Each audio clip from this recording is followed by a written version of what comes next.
Nous devons sortir des confrontations stériles. Et pour cela, il nous faut apprendre à penser avec d'autres.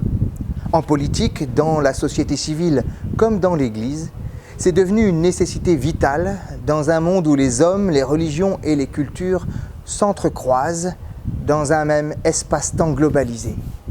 Et penser avec l'autre, c'est avant tout penser à travers l'autre, en refusant les simplifications essentialistes, autant que les discours apologétiques qui cherchent toujours à prouver qu'on a raison et que l'autre a tort.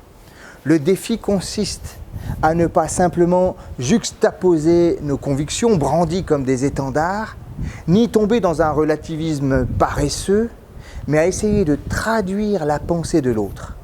Si j'ai bien compris ce que tu as dit, pour pouvoir bénéficier de sa richesse, en se disant « ce que tu me dis me donne à penser », et pour tenter de faire fructifier les écarts irréductibles qui demeurent.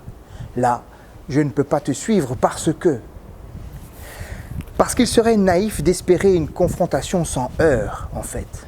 Penser à travers l'autre amène forcément à interroger et à se laisser interroger.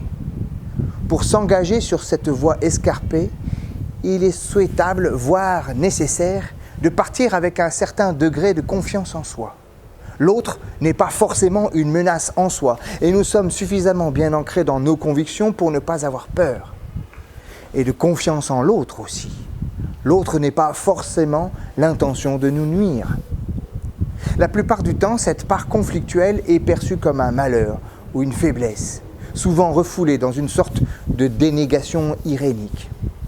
A contrario, ne peut-elle pas justement devenir le lieu de l'ensemencement mutuel et de l'ouverture vers la nouveauté? Le contradicteur n'est pas forcément un adversaire qu'il faudrait séduire, convaincre ou en désespoir de cause disqualifier. C'est comme dans le récit du combat de Jacob contre l'ange au gué de Yabok dans Genèse 32. Le combat devient le lieu d'une possible bénédiction, sans vainqueur ni vaincu, mais à l'aube d'un nouveau chemin né au cœur même du débat.